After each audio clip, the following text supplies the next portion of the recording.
नमस्कार, आप देख रहे हैं अपना बिहार। मैं हूं आपके साथ विभा उपाध्याय। बुलेटिन की शुरुआत इस वक्त बड़ी खबर के साथ। सूत्रों के हवाले से ये बड़ी खबर आ रही है। मुख्यमंत्री नीतीश कुमार ने शिक्षा मंत्री को बुलाया है। प्रोफेसर चंद्रशेखर को अपने आवास पर मुख्यमंत्री नीतीश कुमार ने तलब किया है। सीएम ने अपने आवास पर शिक्षा मंत्री को बुलाया है और बीजेपी की प्रेस कॉन्फ्रेंस पर संज्ञान लिया गया है।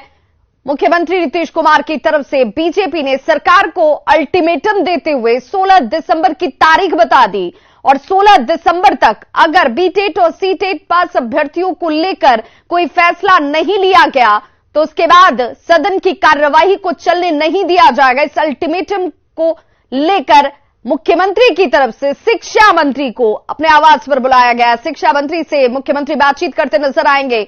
शिक्षक बहाली के मुद्दे पर यह बातचीत संभव मानी जा रही है और संवाददाता रजनीश हमारे साथ इस वक्त ज्यादा जानकारी के साथ वो लाइन पर जुड़ चुके हैं। रजनीश, सीधे तौर पर यह माना जाए कि बीजेपी जो अल्टीमेटम दे रही है या बीटेट या सीटेट पास अभ्यर्थियों के लिए जो राजनीति इस वक्त बीजेपी कर रही है, सरकार ने उससे लेकर गंभीरता दिखाई है? बिल्कुल, देखिए जिस तरह से बीजेपी के प्रदेश अध्यक्ष संजय जायसवाल ने आज संवाद किया था, प्रदेश अध्यक्ष संजय जायसवाल ने आज संवाद किया था जो सीटेट और बीटेट अभ्यर्थी है उनके साथ, और साफ तौर से चेतावनी भी दी है कि 13 दिसंबर तक अगर जो भी सीटेट बीटेट अभ्यर्थी हैं उनकी जो मांगे हैं उन पर विचार नहीं किया जाता है, बहाली को लेकर कुछ क्लियर नहीं होता है, हम आंदोलन करेंगे और उसके साथ साथ जो सदन है उसको हम नहीं चलने देंगे। जिसके बाद सीएम नीतीश कुमार ने शिक्षा मंत्री चंद्रशेखर को तलब किया है और हम इस बात की तस्दीक इसलिए कर रहे हैं क्योंकि शिक्षा मंत्री अभी चंद्रशेखर जो है सीएम आवास गए हैं और सीएम आवास के अंदर में तत्कालीन शिक्षा मंत्री विजय कुमार चौधरी जो वर्तमान में वित्त मंत्री हैं वो भी गए हैं और पूरे मुद्दे पर सीएम खुद जो है बातचीत करेंगे, क्योंकि संजय जायसवाल ने वो पूरा आंकड़ा दिखाया है कि 2020 में जिस मुद्दे पर एनडीए की सरकार ने चुनाव लड़ी थी और उसके बाद क्या शर्त रखे गए थे कि कितनी बहालियां होगी, यानी उस आंकड़े के आधार पर संजय जायसवाल ने आज संवाद किया था और आरोप लगाए थे कि डिप्टी सीएम तेजस्वी यादव जो वादा किए थे वो वादा कैसे भूल गए। और शिक्षा मंत्री चंद्रशेखर जो तत्कालीन विधायक थे और राजद के उस वक्त विधायक हुआ करते थे, उन्होंने पूर्व शिक्षा मंत्री जो एनडीए के शिक्षा मंत्री होते थे विजय कुमार चौधरी, उनसे सदन में सवाल किया था। उन तमाम चीजों को आज संजय जायसवाल ने आज जिक्र करते हुए ये कहा है कि 13 दिसंबर तक हम मोहलत दे रहे हैं राज्य सरकार को। अगर सीटेट बीटेट अभ्यर्थियों की मांगे पूरी नहीं होती है, बहाली नहीं होती है तो हम सदन नहीं चलने देंगे। विभा उसका साफ असर देखने को मिल रहा है। सीएम ने खुद संज्ञान लिया है और अभी कितनी देर बैठक चलेगी ये कहना मुश्किल है, लेकिन बता दें आपको जिस डिपार्टमेंट पर आरोप लगा है कि बहाली नहीं कर रहा है उसी डिपार्टमेंट के मुखिया यानी शिक्षा मंत्री चंद्रशेखर और उसके साथ साथ पूर्व शिक्षा मंत्री विजय कुमार चौधरी के साथ सीएम बैठक करेंगे और सीएम आवास के बाहर हलचल तेज है। कुछ ही देर पहले अभी शिक्षा मंत्री गए थे और उसके बाद सीएम खुद बैठक करेंगे। हालांकि बैठक पहले से तय नहीं थी, ये भी जानकारी ली है हमने। सीटेट और बीटेट अभ्यर्थी जो लगातार अपनी मांगों को करते आ रहे हैं, उन मांगों के साथ अगर विपक्ष खड़ा हो रहा है तो ये सरकार के लिए परेशानी खड़ी कर सकता है और इसीलिए इस पर गंभीरता दिखाई जा रही है। और अगर ये गंभीरता दिख रही है तो छात्रों के हित में है, इन अभ्यर्थियों के हित में है।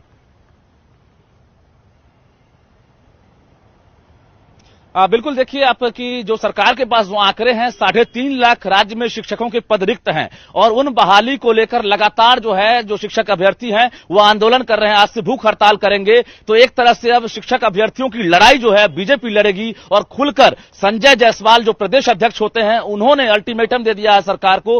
निश्चित रूप से शिक्षक अभ्यर्थियों को बल मिला है बीजेपी का और बीजेपी अब खुलकर समर्थन करेगी और उसके साथ साथ जो सदन चलेगी उन सदनों में अब कहीं ना कहीं हंगामा का आसार है और मुद्दा जो है सबसे बड़ा शिक्षक बहाली का मुद्दा होगा। विभा, बिल्कुल, बहुत बहुत शुक्रिया रजनीश इस तमाम जानकारी के लिए। तो शिक्षा मंत्री चंद्रशेखर इस वक्त सीएम आवास पर मौजूद हैं और उनके साथ पूर्व शिक्षा मंत्री जो एनडीए में शिक्षा मंत्री की भूमिका निभा रहे थे विजय चौधरी, उनकी भी मौजूदगी इस वक्त मुख्यमंत्री आवास पर है। शिक्षा मंत्री चंद्रशेखर का बयान इस वक्त जिसमें संजय जायसवाल की प्रेस कॉन्फ्रेंस के बाद यह बयान दिया गया है। उन्होंने कहा कि जिसके पास 80 व्यक्ति हैं वो किस नियम पर सदन नहीं चलने देंगे, ये अपने आप में एक बड़ा सवाल है। नियम संजय जायसवाल ही बताएं आखिर ये कैसे संभव है और ये भी बताएं कि बहाली पर सवाल अगर उठा रहे हैं तो खुद 16 करोड़ की बहाली का जो वादा किया गया था वो वादे कहां रह गए। शिक्षा मंत्री ने संजय जायसवाल पर यह आरोप लगाते हुए कहा कि झूठ बोलते हैं संजय जायसवाल। हमारे साथ शिक्षा मंत्री चंद्रशेखर हैं। सर, क्या लग रहा है अभी जिस तरह से संजय जायसवाल ने अभी पीसी की है, संवाद किया और कहा संजय जायसवाल के पीसी को हम देखे नहीं है, इसलिए कोई टिप्पणी करना उचित नहीं है। जब देखेंगे हम सदन नहीं चलने देंगे, जब देखेंगे तो पता करेंगे। उनको सदन नहीं चलने देना है। समझ लीजिए 80 व्यक्ति उसके पास में है और किस नियम से नहीं चलने देंगे, नियम वही बताएंगे। शिक्षक बहाली का मुद्दा है सर, वो बता रहे हैं कि बहाली नहीं होगी तो वही ना, तो ये जो है 16 करोड़ बहाल कर दिए, फिर रहे 2 साल तो कितना बहाल किए पता नहीं। आप लोग पूछिए। सवाल आपने ही किया था सदन में जिस समय वो शिक्षा मंत्री थे विजय कुमार चौधरी उस वक्त। सर,